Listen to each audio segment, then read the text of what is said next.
Welcome back to News Talk.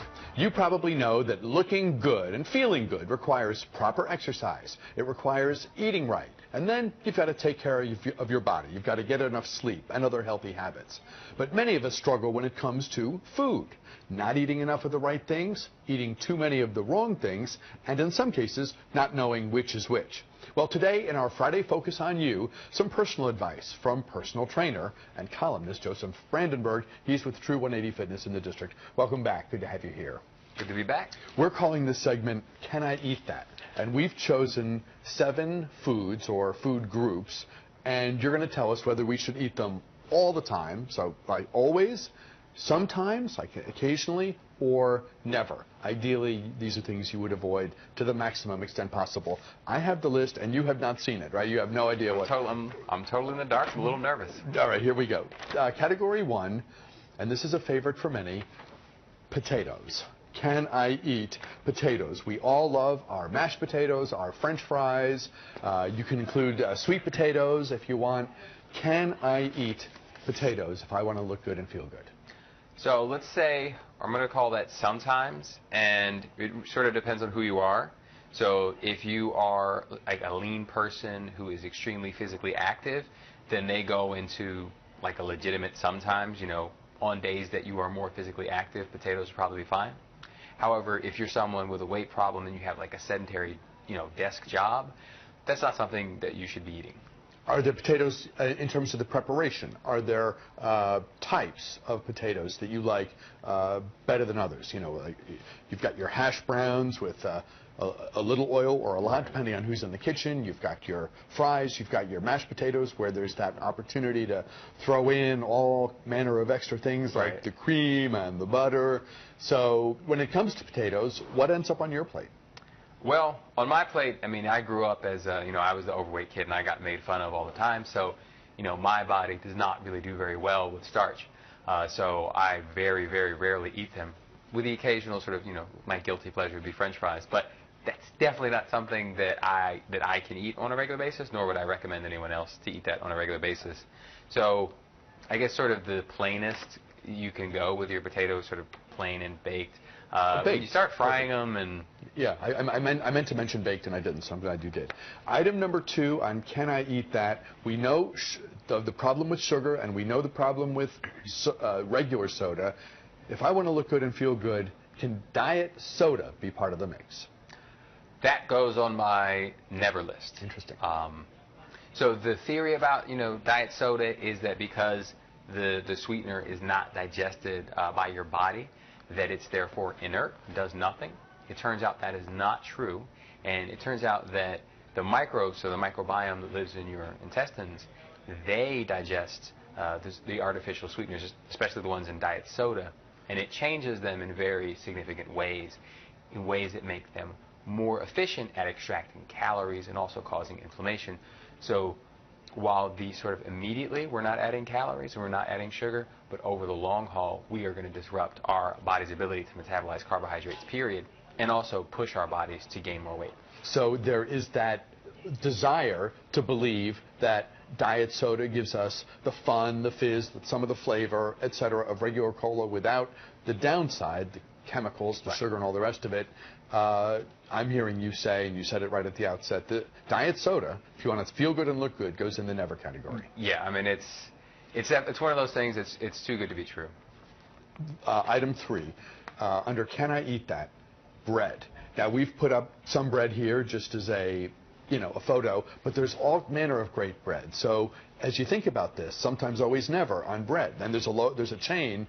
And what's their slogan? Life begins with bread. So you got the wheat bread and the healthy bread.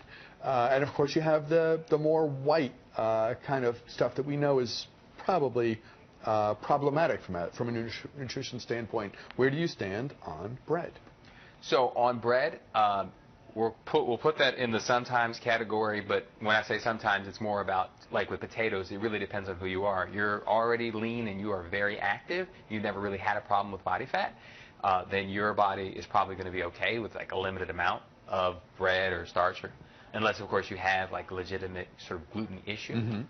And then if you are on that other end of that spectrum, you have had a history of weight problems, like, a person like myself, me and bread don't get along.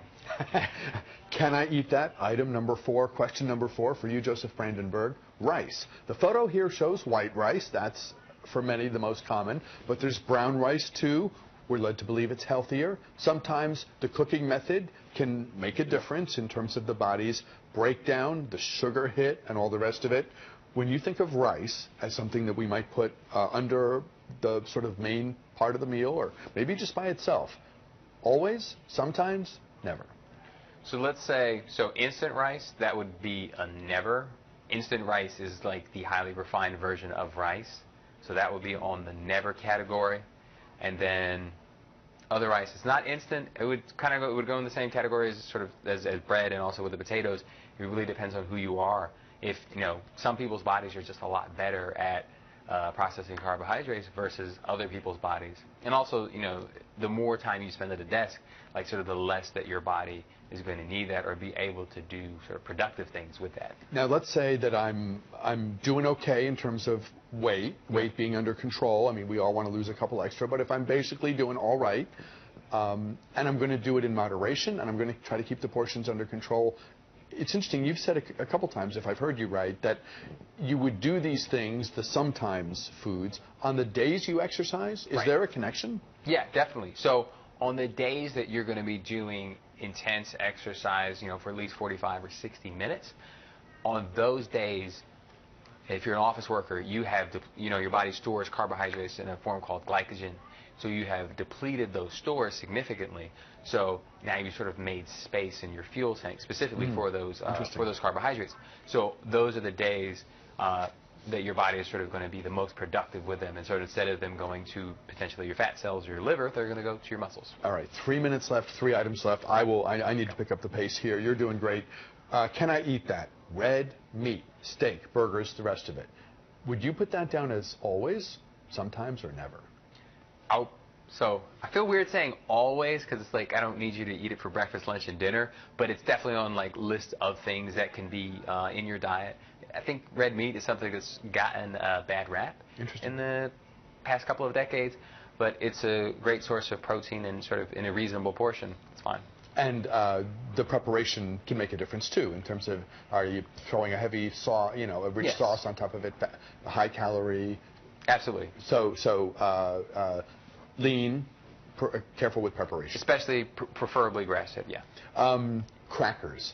There are some crackers that you look at them and you probably think, okay, a personal trainer is going to try to discourage me from eating too many crackers, but there's shelves and shelves of the healthy-looking, healthy-seeming, the wheat, the spelt, and all this different stuff that has the seeds and what have you. Are there crackers that you would sign off on? Always, sometimes, never on crackers? Crackers, never. Interesting. Basically, it's a box full of refined carbohydrates pressed into a shape. It's just, that's all it is. They can put whatever you want on the label, but at the end of the day, you've taken refined carbs and you've made them into a shape, and that's all it is. Now, don't laugh at me when I put up the last one. The last can I eat that is sweets. Now, of course, personal trainer is not going to be, Bruce, I want you to eat your sweets. But to the extent that life is to be enjoyed, and we all want a reward, we all feel entitled to a reward or something special every now and again. What do you really say is the bottom line when it comes to the occasional sweet? The bottom line for the occasional sweet, so if we're going to go sometimes, and it really means sometimes, most people seem to be successful with, maybe about twice a week. And the notion being that you want people to have a diet routine, a food system, if you will, that they can sustain over the long term. Not something that you do for 2 weeks and then fall off the wagon, right? Right. So you're a 2 times a week guy on sweets? I think for most people, in terms of for making like weight loss progress, we have found that 2 times a week seems to be a really good number. It's that balance between enjoying life and making progress. Whereas we go beyond that, you're not making much progress, so you're not very happy. When Joseph visits us next month, we're going to talk about 7 foods that seem like they should be healthy, but they really aren't. I hope you'll join us for that. Joseph Brandenburg, personal trainer, True 180 Fitness downtown. Thanks very much for your time, as always. Part of our Friday Focus on You rotation. We'll see you next month. Back with more News Talk in a moment.